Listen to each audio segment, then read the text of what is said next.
The views and opinions expressed on this program do not reflect the company, owners, management, staff, clients, or partners. All right. Greetings, Maya. We don't do this normally evenings, but we're here, and we're here for a very important reason. I got it wrong back in November when I said the Premier is likely to call an election immediately following the the throne speech. And first, actually, even everyone, greetings everybody. Sorry, excuse my manners. I'm just jumping in, but I think we're all excited, and not excited because something great or happy. We're happy, but excited because we've got a lot to communicate and engage on. Maya, you are Bermuda's media darling, right? And I say that in a respect where prior to the last election, you were at numerous press conferences asking many a question to the Premier and his colleagues about various topics of the day. Since then, you do so much more than politics. Not saying you didn't then, but people see you doing so much more that it's not like this is that was your sole space. But when you look at where you are today and how you engage with politicians, you're not little Maya right out of college anymore. You've got a career at this point. You've been there. How does it make you feel that an general election was called right after the holidays, right? Right after the holidays. We can go through a list of things that we're going to go through, folks. There's a lot to be concerned about. But how do you feel as that journalist, a person who has been committed to using your platform to engage young people in particular? You've brought to the forefront ways of breaking down things to people. Just recently, a video explaining using, was it Avatar? Avengers. Avengers, yes. I was going to say Avengers, but you know what I mean. Avengers, to really explain that. And I remember people reaching out saying, hey, she's so good. Thank you for doing that. Just started off explaining how you feel as a person who has been so committed and dedicated to ensuring that young people are connected to politics of today. First off, thank you, because there has been a jump when I think about the 2020 general election to this one coming up now, 2025. It's like the time, all right? But yeah, I think my first view of it initially going into hearing what has just happened and that we're going into this, I look at the time, I look at the strategies that we used before. We can talk about how last time it was like in the midst of a pandemic, who was coming out, who was able to come out for these things, and the energy level of the community, even at that, feeling amped up to vote, or really not really, because they're tired and they've just been through so much. It's all those things kind of mixed into it, right? So we're looking at 2020, where generally the community is tired, people aren't making the money that they were anymore. People are sick, the family losing family members because of all these things that are happening. And then we're looking now at 2025, headed into a new year. We're hearing all these, stories and articles coming out from government talking about, our budget, or that's the first year ever that we have a bit of a surplus, or the fact that, they're giving a lot of money to seniors now. So we're hearing the Premier talk about all the things that they were able to do. But on the other cusp of it, people aren't feeling the effects. People are still angry about the situations and where they are right now. On the island, we still see us leaving in numbers. And you really hear what people even wanting to come back to the island. So even thinking about why it's being called at this specific time, I think a lot of people are going to talk about the fact that February, that's a month and a bit away.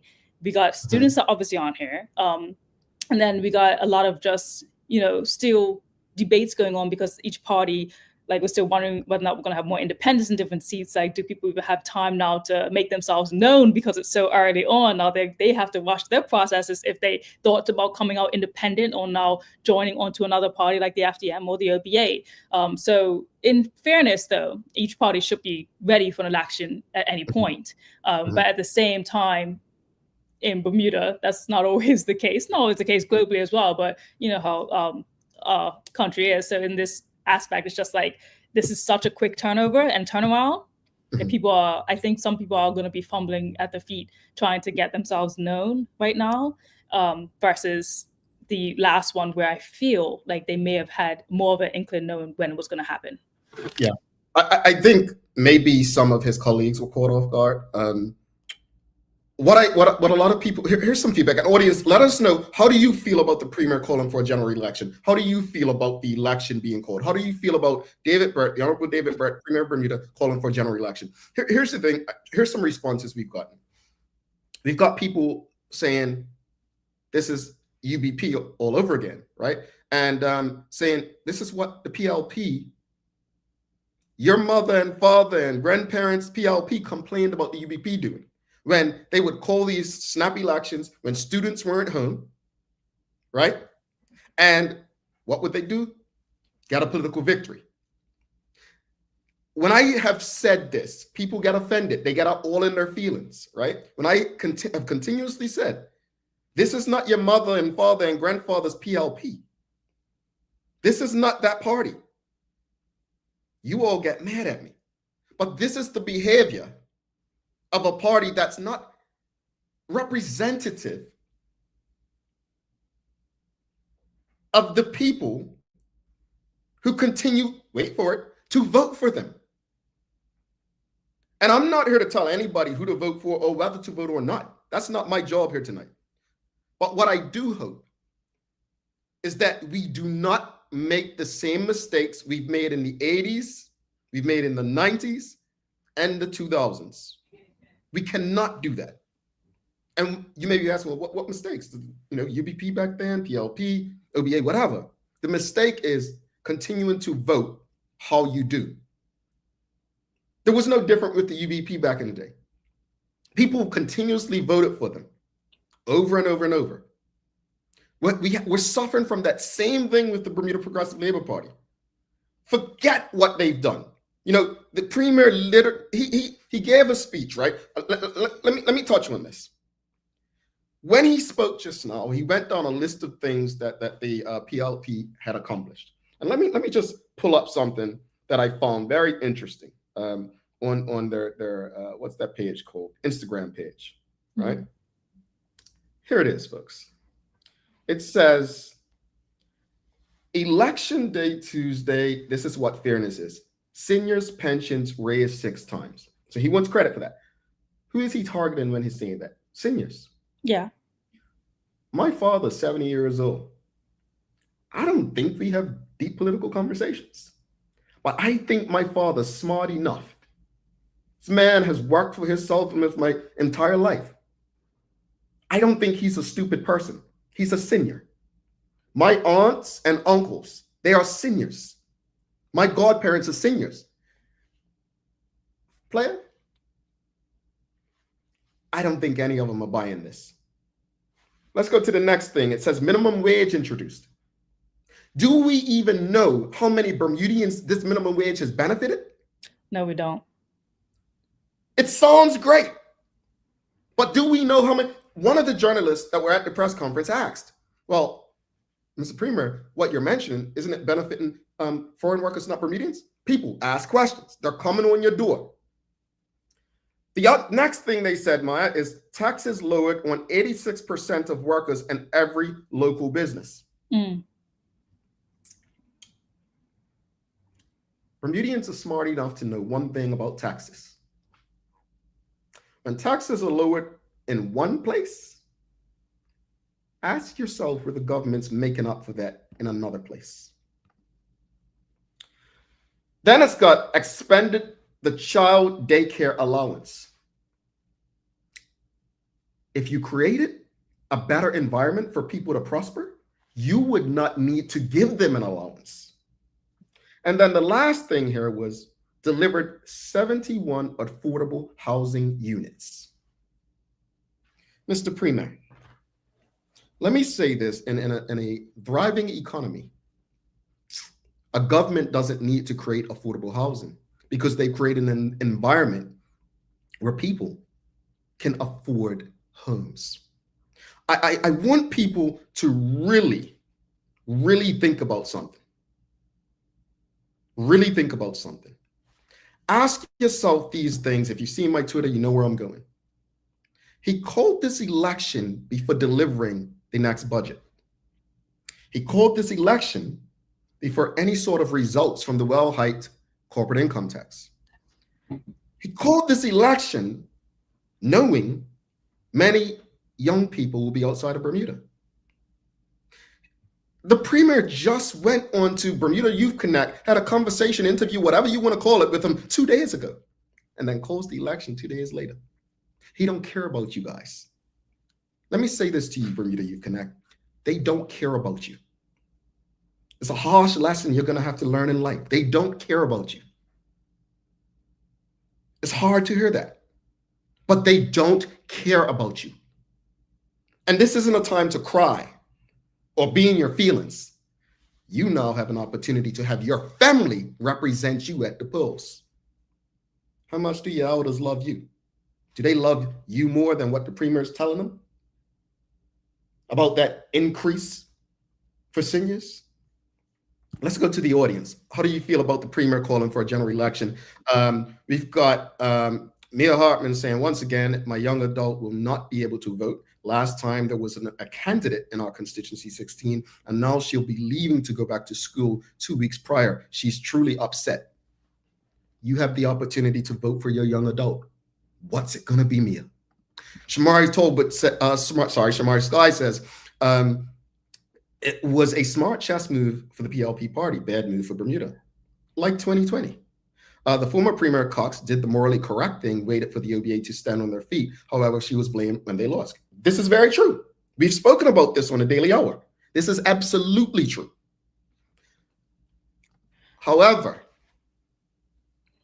one thing that we will never question about former Premier Cox is her integrity, her love for country, her commitment to community, and the people. But that doesn't matter in politics.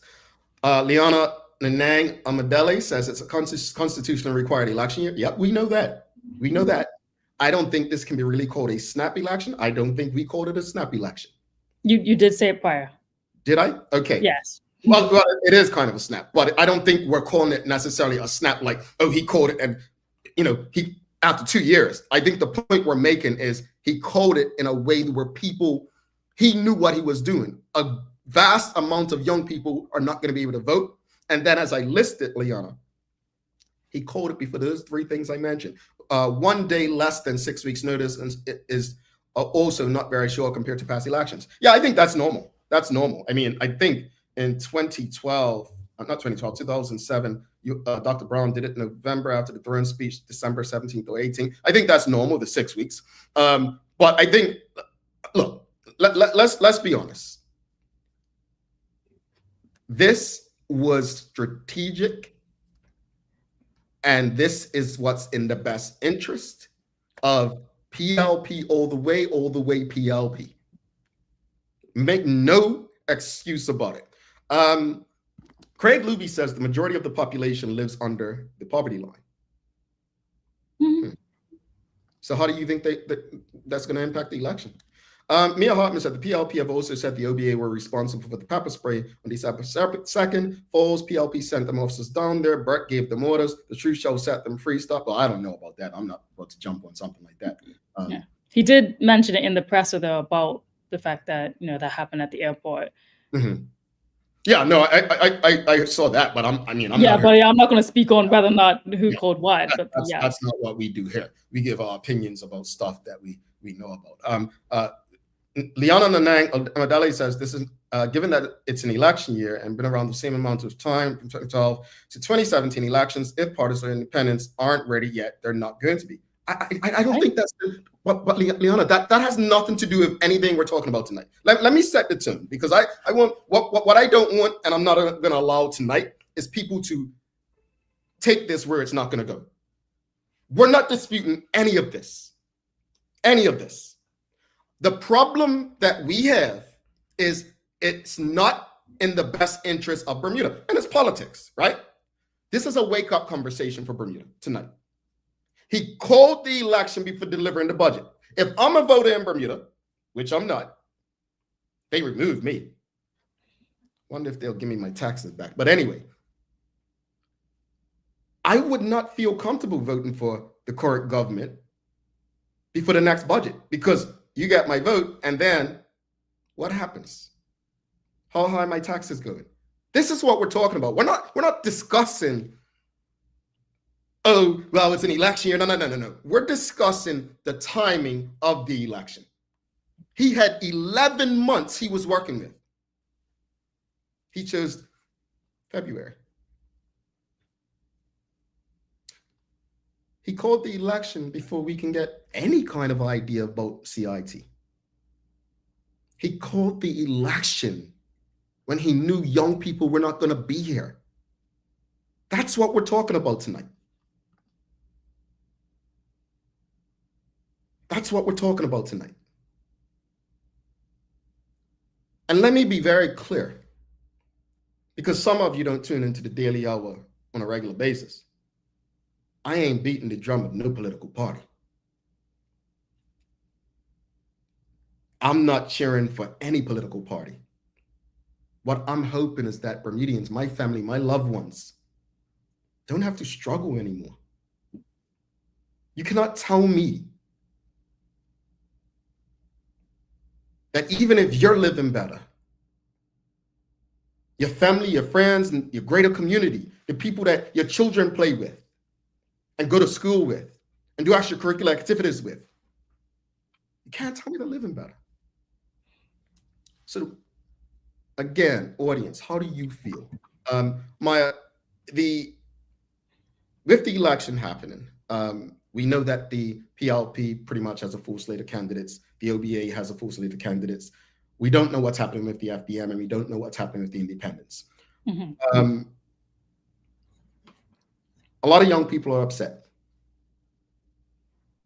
I said just now that it's on their elders to represent them. Is that fair? Well, say a quote like, "Oh, it's fair in politics, right?" But is it fair to say that? Yeah, I mean, you could say it. I would say I was just looking on my page because I put on a question like, if like we're talking about the timeline, right? So I'm like, is anyone actually shocked that it happened this early? Were they expecting it later? And right now it's actually 50-50 on my page that I posted about, couldn't have been more than, just a little bit over an hour right now. And I put, is anyone shocked that it's early? And it's 49% who are shocked that it's early, and 51% who says that they're not shocked, and it's kind of about time for the election. I mean, we've been talking about it on the show for, I feel like, a year at this point now, about the fact that it's coming. And I know that the other parties, while OBA has already said, like, they're ready for it whenever he wants to call it. Like, we get those type of responses. So now it's here.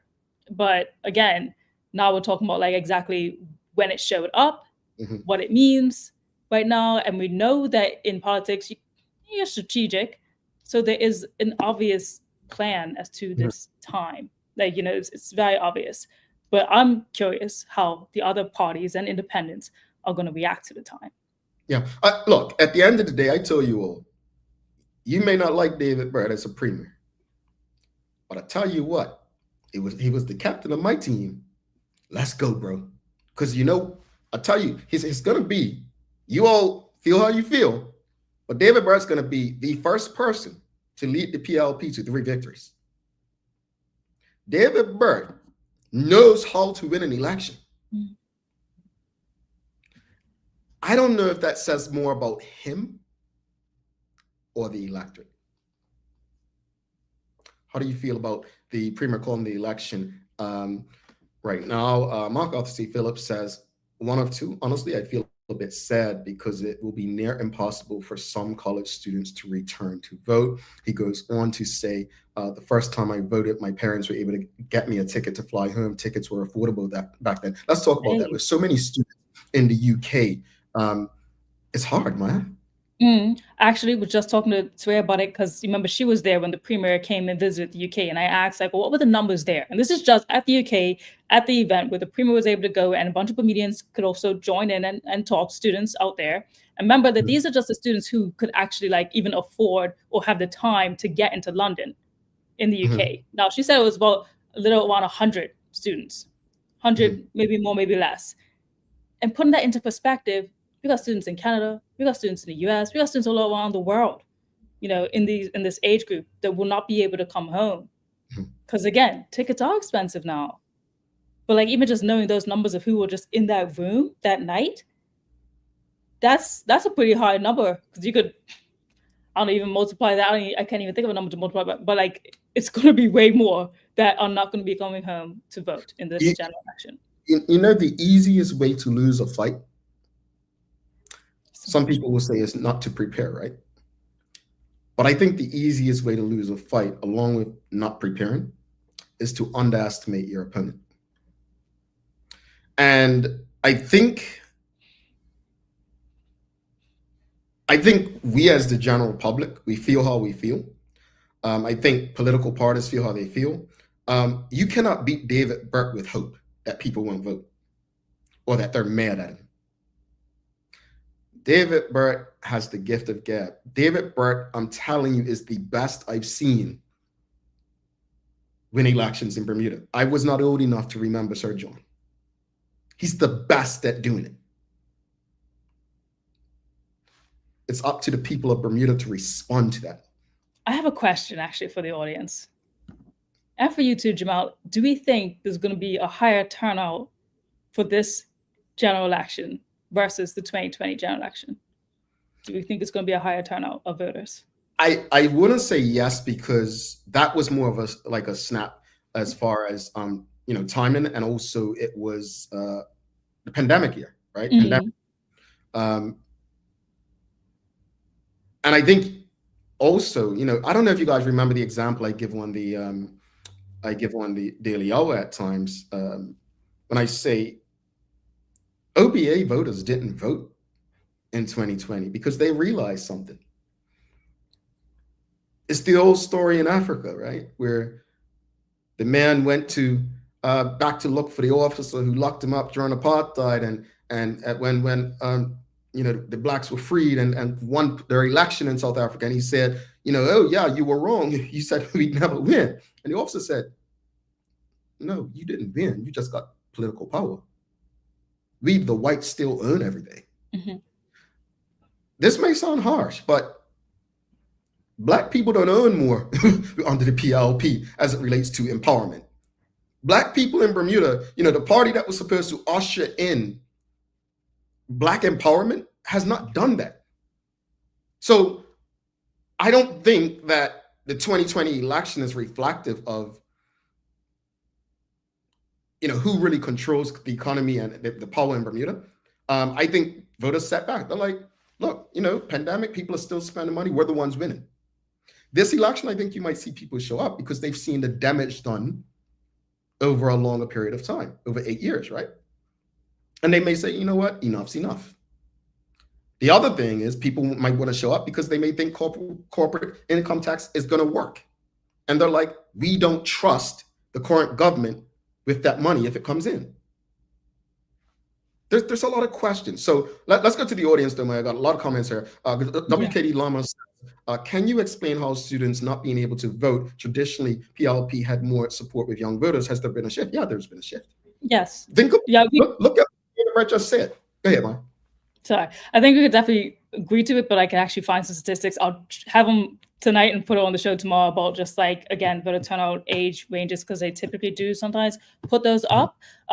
So I'll be sure to do that, because I do recall doing it for 2020 general election, just the amount of young people that were like, it was very low turnout for that when it came to young persons going out to vote. So we are hoping to I think a lot of us, at least me in conversations with my friends, my peers, my family, we're hoping to see a lot more young voters this year for the general election. But because of the time, it's like, darn, it's just not going to happen, unfortunately. But I would still love to find out a way in which we can find out just how many young voters in Bermuda would have voted if they could have been home. That would be something I would love to try to figure out and find those statistics for everyone to see, just like how much really is it? Like I said earlier, if you missed it, when Joy was out there in the UK and the Premier visited, it was a little bit around 100 students, she said, who could just come out to that one event. And that's just in the UK. And we got to remember, there's so many students across the globe that are Bermudian and that probably can't come home. Yeah. Yeah. I hope that answers your question, WKD Lama, but things have changed. That's why some people have responded saying, well, The PLP has become the UVP, like when young people are not there. And if you listen to David Burt, the Premier of Bermuda, earlier when he mentioned what he was talking about, it was really targeting older people. He mentioned nothing about the state of education, the education reform. You notice that? He mentioned nothing about the cyber attack, like any updates on that and how they're fixing that. He mentioned nothing about the state of universal health care. He literally, if you took a list and put things next to each other, which I said in one of my fellows groups earlier, I said it's time for you guys to get out the bar and focus for the next month. Your lives depend on it. This is not scare tactics. Again, I'm not telling you who to vote for. I'm just telling you, focus. You've got a choice to make. Let's go back to the comments. We've got Malachi Troy. He says, yes, it's fair. We have to deal with the results. Malachi, I believe, he's a candidate for the One Bermuda Alliance, opposing, going against, is it Owen Darrow, I believe? Yeah, Owen Darrow, who's replaced. Who replaced the seat of Walter, right? Walter, the deputy premier? Yeah, Walter Ruben, yeah. Yes. Sylvia Douglas says, I want to say, yes, people are fed up. We have Alessandro Belvedere saying, with Bermudians leaving in droves, it'll be interesting to see the turnout. Okay. Let's read this comment. Oh, this is a big one. I'll put it on the side. Tiffany Painter says, brilliant chess move, brilliant political decision. I honestly wish that they bring all the strategic thinking to the day-to-day work, vision, and planning that would help move us toward better policies, practices, and solutions that could uplift the majority above the poverty line. I am not shocked because it's the most opportunistic time. I think independents and the OBA have had enough time to try to campaign, but I'm thinking that the majority of the people who will be voting, she's put too much. You got to break your comments up, guys. It's only so much that you can get through. But in saying that, I think many people would agree is I've literally given a lot of praise to David Burt this evening and saying he's intelligent in how he wins elections. And I'm not just speaking about the 3 he's won as a leader. David Burt won that 2007 election with the Honorable former Premier Dr. Ewart Brown as well. I mean, if people remember during that time, there was all this controversy around Dr. Brown and the cedar beams and all this stuff at that time. David Burt is brilliant at knowing how to win elections. But it's up to the people. This is really on you. What are you going to do? How are you going to move forward? And how do you want to vote too? How do you want to vote? Where do you want? Are you gonna vote? Let's ask a question, Maya. I want to ask the audience. I want to see if they're comfortable answering this question. Who do you think is going to win the next election? Oh, look. Who do you think?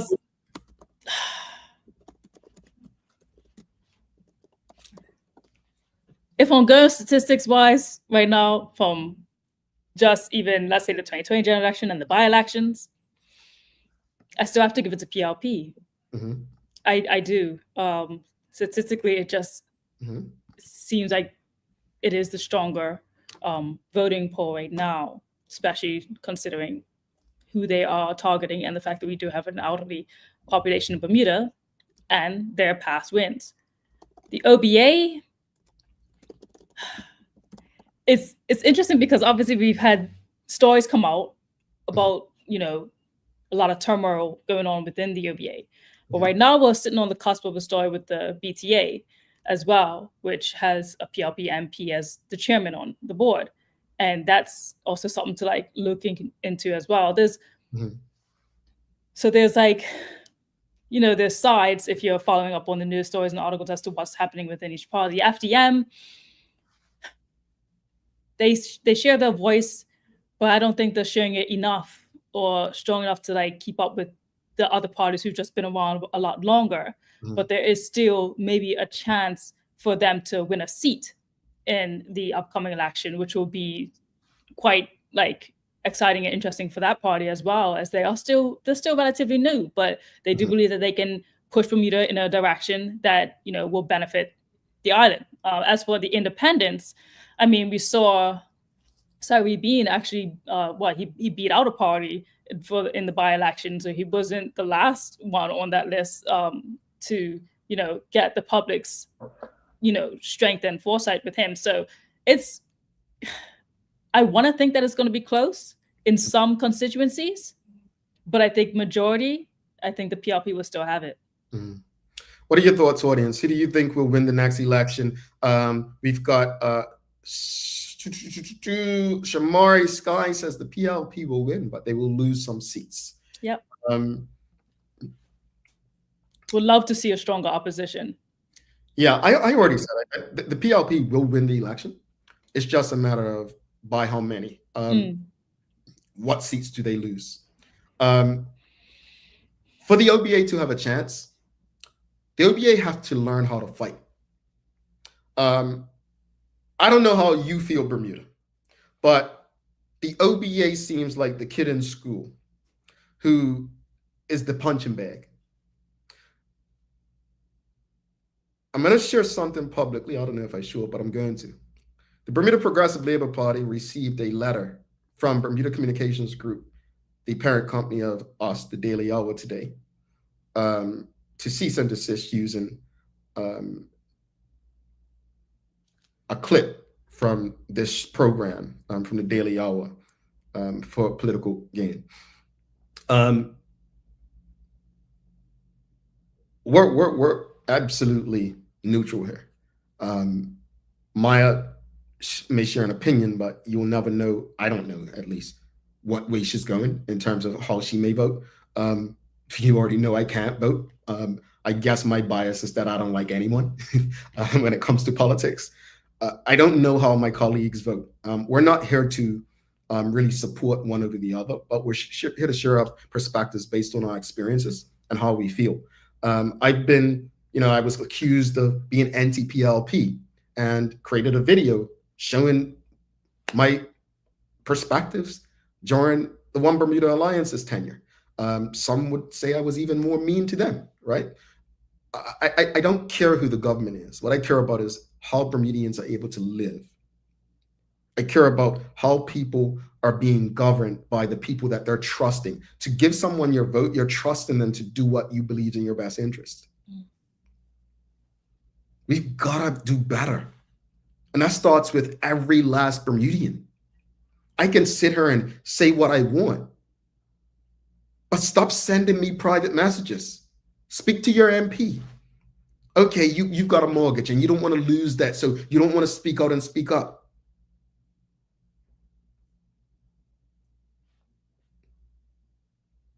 So what?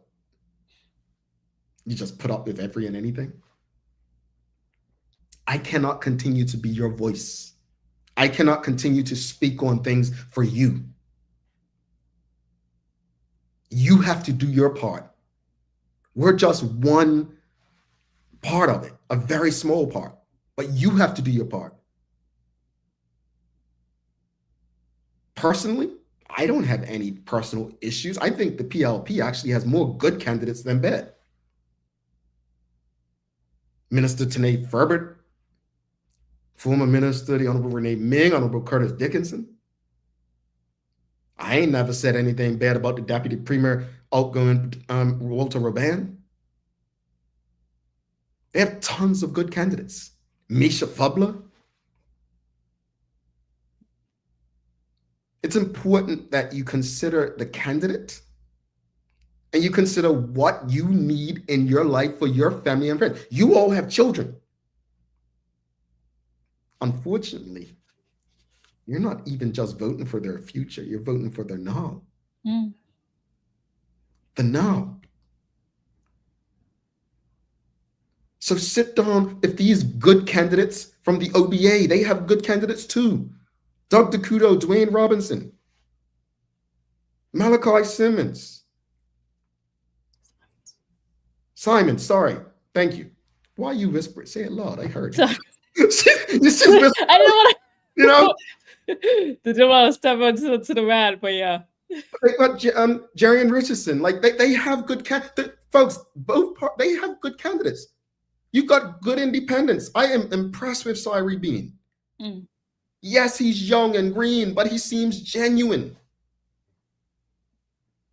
You've got the honorable former leader of the PLP, Mark Bean. Omar Dill over on the FDM. You have quality people.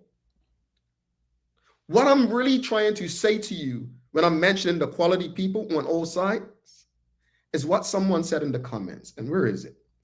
We need a coalition government, the best for the island.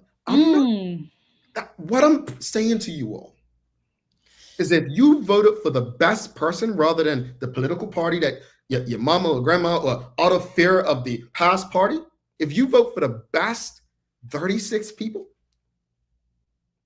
and if that means 20 for the PLP and 10 for the OBA and 3 for FDM and 3 for independence, we should get the best government possible. See, the government's not just made up of the political party with the most MPs in the House. It's made up of the entire group of people who have to vote and make decisions. This is what we need to focus on, those good candidates. And there are many more. I don't want to feel like I'm just picking people, but it's not all bad people, is my point. But we have to make decisions that, well, you all as voters, you have to make decisions as voters. I keep forgetting, they removed me. But you all have got to make that decision. You have to be comfortable saying to a minister, give me a minister or an MP. Let's use a new MP, someone who's running for the first time. Paul Wilmot. Okay. You have to be comfortable when hopeful MP Wilmot comes on your doorstep saying, look, I have 2 young children, one in the UK and one in the US, and they're not even able to vote. And they want to participate in the process. You have to have those conversations. You need to have that conversation saying, I have 3 young children in the public school system, and I don't know where they're going to be in 5 years. So how can I vote for your party? You are the ones that have to ask these questions. Jamel Hartman and his colleagues on this show, we can discuss it. But it's up to you. And if you're not satisfied with the answer that you get from the individual that you're talking to, who's on your coach, who's trying to earn your vote, then you have to make the decision that you believe is in the best interest of yourself, your family, and your community. Yeah, I would even take it a step further, because I mentioned this before on the show where I'm like, look, if you don't know what's going on in your own parish, or you don't even know who is in your constituency, where your constituency lies, go on Facebook and find your parishes. There is a parish council for every single parish. Most of them are pretty active. And if you feel like you're out of the loop or you don't even know where to start in trying to get this information, start with the people in your own community, connect with them, and then even take it further by, like, if you guys are together in a group, make that MP, whoever's running, come to you live so that you all are there together to speak to this one person. Do that too if you need to do that. If you feel like you never hear from them, they're never on my doorstep. Because I know I get that a lot when I ask, like, do they come to you? Have you seen them? Do you talk to them? If you feel like you don't have no way of speaking to these people, find a way to make them hear you. Come together as a group and bring them in. Because we're still trying to figure out whether or not they're actually going to have a debate like the Bermuda Youth Connect was trying to do years back. Like, who knows? Thank you for bringing that up. Thank you for bringing that up, because the Premier was asked by a member of the media, would he be interested in a debate? He said, we'll see after nomination day, after the 31st. That should concern Bermudians. The reason the Premier has done that is to avoid debating Mark Bean. We know. It's an insult to the leader of the OBA, Jarian Richardson. It's an insult. It's an insult that the Premier of Bermuda does not believe that the Bermudian people deserve that. But again, he's bringing up in the elections. He's not going to do anything that may cost him a vote or two, right? He won't do that. I mean, in the 2020, it was because, well, the OBA he's not going to debate with a party who couldn't even fill every seat. I remember that. But now here we are, and we got even more options than we did have prior to. And I remember that I believe it was Bermuda Youth Connect was actually trying to make it like, this should just be automatic. What is so wrong with the debate? He used that excuse, not because of the OBA. He used it because of Mark. David Burt is scared. If it's one person that will take David Burt down in a debate, it's Mark Bean. As brilliant as David Burt is in winning elections, Mark Bean is more intelligent in debating on any topic you give him. He's not going to say what you like or want to hear. He's going to hurt some feelings and probably make some people not want to vote for him. But he will not lose a debate to David Burt. Now, some people may say, well, you just say he may lose some votes. That don't mean it's going to earn David any. Bermuda, you need to ask your premier. Tell your premier, no debate, no vote. No vote. I was even thinking that, like, because there's always been different types of strategies, right, that the community has used. I mean, my mind first just goes to the Black community. Way back in the day, we had to pull our votes together to vote for who we wanted to be in, correct? Mm-hmm. And so this is like in the 21st century day and age, like, how do you, with your own people, make sure that the person you want is in that position that you want to be in? Mm-hmm. Like, I know that we're not all going to talk about who we are going to vote for, but if you know that you have like-minded friends and you have more even to get there, like, it's just do what you feel you can do within your small community mm-hmm. to get that person that you want in, to get in as well, no matter who you're voting for. Mm-hmm. Maya, I'm putting this on young people. I'm putting this on the younger millennials and Generation Z. You may not be able to vote, but this is your election. Your parents love you. Your family loves you. They are voting for you if you're unable.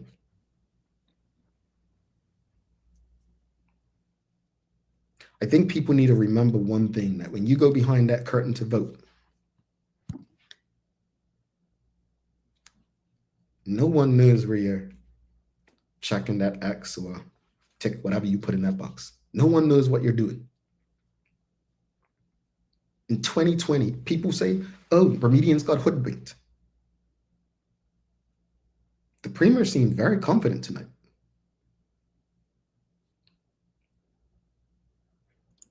This is about you all, man. This is on you.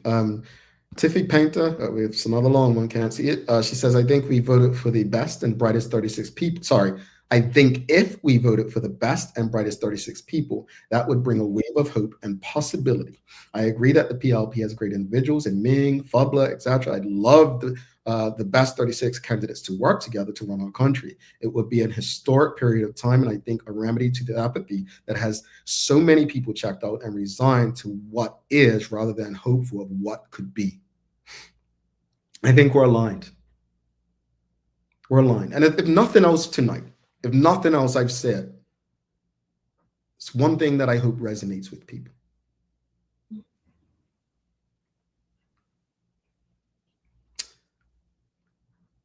There are very good candidates in this election. Not everyone's going to be in a constituency where there's a good candidate. And if you have two people to choose from and you don't think either of them are good candidates, you don't have to vote for either of them. If there are three people and you don't think any of those three are good candidates, you don't have to vote for them. If you're in a constituency where you think both are very good candidates, maybe you might choose, you know what, let me go with the one whose part is less likely to win because it'll create more balance. I don't know. But there are some very good candidates to choose from. This election is going to come down to what people want most. It's going to come down to what you want most. What do you want most? Do you want to continue in the direction we're going? Or do you honestly want to say, you know what? It's time to go in another direction. No. I'll say this much. I'll say this much. The Bermuda Progressive Labour Party is likely to win the next election. But if they do win the next election, a closer opposition, meaning more people against them, less PLP MPs, could make them, keep them on their toes, can keep them more honest. I'm not saying that's the best people can hope for. I just want people to think deeper, because there's so many unanswered questions leading up to this election. The Premier called it soon as he knew students would be going back. How does that make you feel as a parent?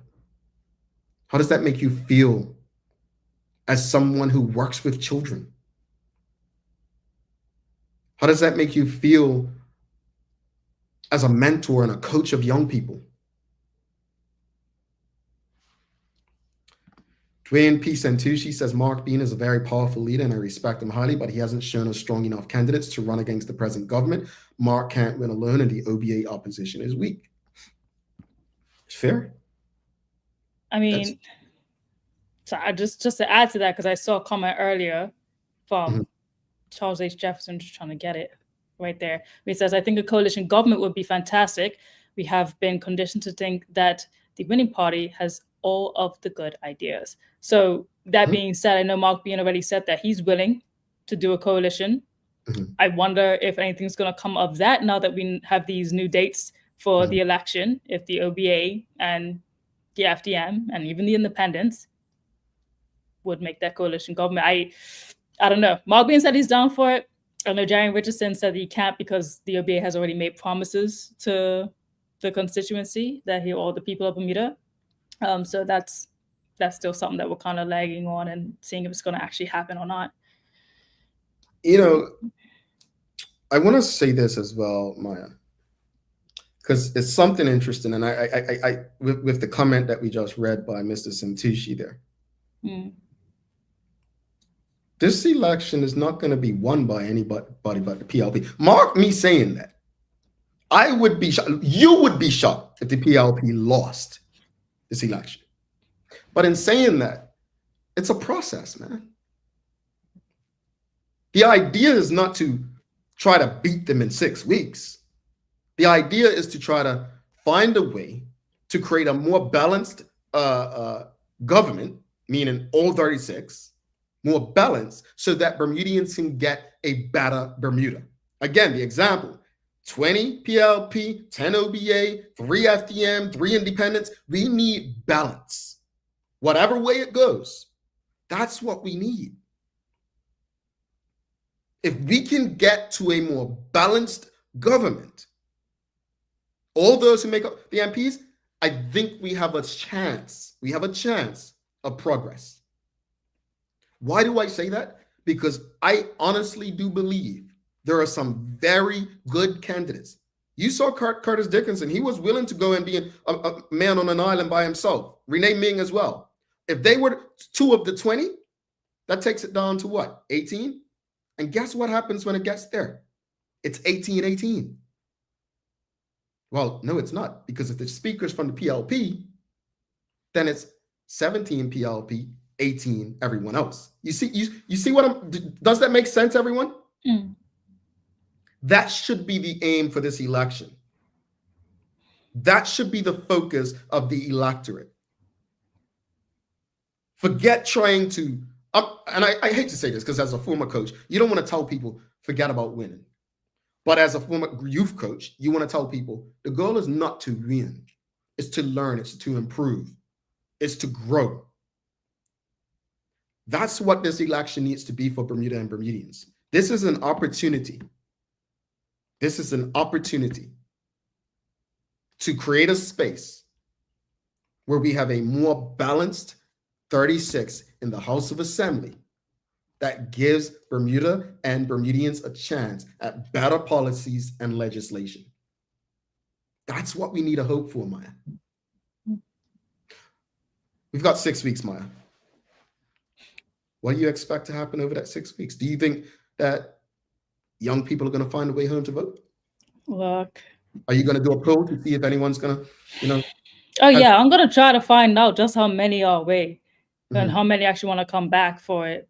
I mean, I know that you already see that there's tons of Facebook, not even just the students, but there are also tons of Facebook pages, people like Bermudians in UK, Bermudians in Toronto, Bermudians here, Bermudians there, because I'm not here in Bermuda. Well, they're in Bermuda. So that's another thing too. But I want to also stress this because I've noted it in the past. Please make sure that you're registered to vote. And if you're someone who is registered and a young person who might be, this is like, oh, they're 18, they could vote, ask them, are they registered to vote and if they know how to? Because I even recall my cousins, when they turn 18, I could vote. I'm like, oh, you registered? But I thought I'd just go with my ID and vote. It's some things that obviously aren't taught in school as well. And if you're not having these conversations on daily, some people really are not registered to vote and would have turned up and voted on the day and then found out oh, I'm not registered. I didn't know that. Yeah. So ask the people in your family, your friends, the young ones just turned 18, are you actually registered to vote? Have you registered? And show them how to do it. It's so quick. It is quite quick. Yeah. So make sure that's also done. And she's right. Go make sure you're on there. That's how I found that they took me off, folks. All right, seriously, make sure that they have not removed you because they think that you've left Bermuda. There's no real, thing to it. Before we go, one last question. It's in the bottom right there. What is your biggest concern leading up to the general election? Maya, what's your biggest concern? Audience, what's your biggest concern leading up to the next general election? What's your biggest concern? Well, my biggest concern right now is that we're not going to have a large representation at those voting polls. That's my biggest concern right now, of every age range, of every ethnicity, what have you. I just feel like it's going to be a low number. And I would just hate for that to be the case because I feel like that will tell us, even if you feel like you don't want to vote for anybody, at least spoil your ballot, or do something to show that you were there though, but you didn't have no one to vote for. Because obviously they categorize these numbers. The spoiled ballots are still counted in there. They let you know at the end of it. And it'd be good to just know how many people are actually engaged, who care enough to vote. Even if you're mad about the situation, even if you feel like, oh, I don't want to vote for anybody, spoil it. Let us know at least that you have that angst, you have that care, you have that gust to want to at least make it known that you don't care by spoiling your that ballot, even if you're not going to vote. Because I think the numbers is what I'm quite interested to see, who's really tapped in right now. Yeah. And that's a concern. I mean, I think let's go to the audience, see what they're saying. Mark Arthur C. Phillips says his biggest concern is the economy and infrastructure. What else, audience? What do you have? What's your biggest concern?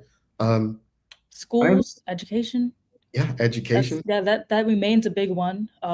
Again, in my personal life, and I think a lot of people know, my mother's a teacher, my father was a teacher, a lot of my mentors are teachers. I think we all know a teacher and care for a teacher, and we understand, if you gotten to speak to them, the plight that they're currently in right now, just because not knowing exactly where they stand next.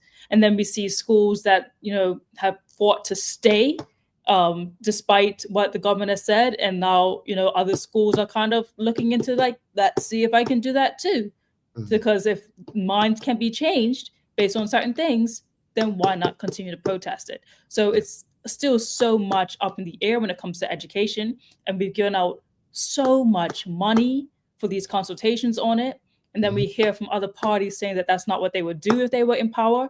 So then, what happens to all that money that has been gone or, put into a project that could just be slipped away if someone else comes into power. So education's a big one. I know there's tons, but that is still one that we need to keep our eye on, because I feel for the next generation coming up and the changes that are going to be made within it. And what's going to happen next. What is the latest on education reform? Like, what was the last thing you reported? Do you remember? Let me rack my brain for a second. Remember, it's okay, but I just don't remember there being any. Well, we know from, I think it's St. George's Prep for to stay open. So that's going to be, at least we know for this upcoming school year.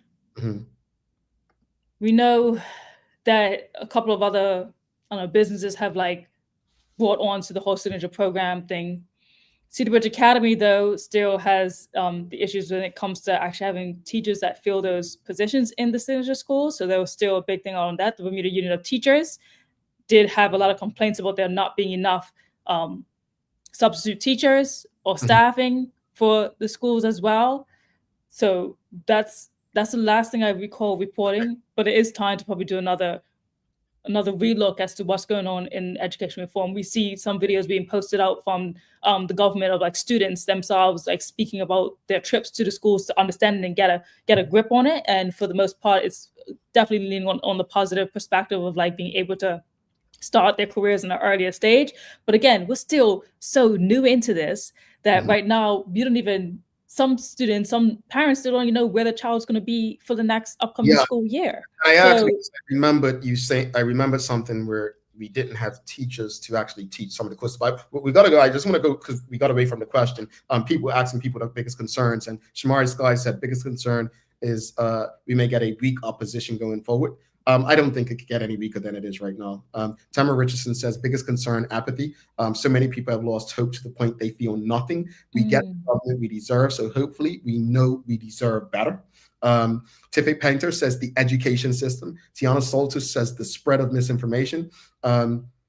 Yes, it is a school break week, I believe, that week that the election is. Yes, I think at least he took that into consideration. Charles H. Jefferson II says, my biggest concern is that all Bermudians won't have the opportunity to determine who will run our country. Students and those who no longer live in Bermuda have become marginalized. That saddens me. It sounds like something out of what they would have said the UBP did, right? Seriously, it does. James Doe says mental health and substance abuse, especially in our youth. Sean DeShield says homelessness and young people murdering each other. Angela B8 says economy, education, health insurance. T. Weirs says crime. Folks, we've got to continue this conversation in the morning on the Daily Hour. Do you want to have any final thoughts? I didn't want to cut you off, but I know we have to go because the replay of the Daily Hour comes up in like 3 minutes. So any final thoughts with anybody? Just, do your best to know who you're voting for. Find out where your constituency is, register to vote, and get to know every person of each party that you can to just see what aligns with you, whether it be your individual needs or the larger needs of the community that you see might reflect to be more important for you. So that would be my last words on that. Yeah. First off, I want to thank you, as always, having this short conversation. And I think, I take what Shamari Sky said earlier about this being a great slot for us to do a show. Maya and Simone and Teo have been on my mind about that. So I'm putting it out there and on the spot. But in saying that, I want to leave you guys. I'm going to read these few comments real quickly. Alicia Mancini says, my top voting priorities include education, increased cost of living, quantity and affordable health care, inclusive of adequate funding for mental health services. And I want to say this before I head out. I'm not here to tell you what to do. I don't know any better than you. You are the intelligent people. You're the people with the expertise. You're the people on the ground in Bermuda. You have got to do what you believe is in the best interest of yourself, your family, your community. I cannot repeat that enough. There's going to be a lot more you're going to hear from me between now and February 18th. At the end of the day, we shouldn't be talking about who's going to win or lose an election. We should be talking about who can we trust to govern our country. Who are we going to hold accountable? People are about to show up on your doorstep and come into your personal space. Make sure you're more comfortable in your space than they are. Tune in tomorrow with us. Don't forget, Daily Hour, Monday through Friday. We are live at 8 a.m. You can find us right here where you're watching. And also, if you haven't already, make sure you give us a like, a love, follow, share these conversations with your friends, your colleagues. And on YouTube, if you haven't already, subscribe. So follow us, check it out. Thank you so much for tuning in. Very special episode. Maya Palacio and Jamel Hartman. We'll see you in the morning. Peace.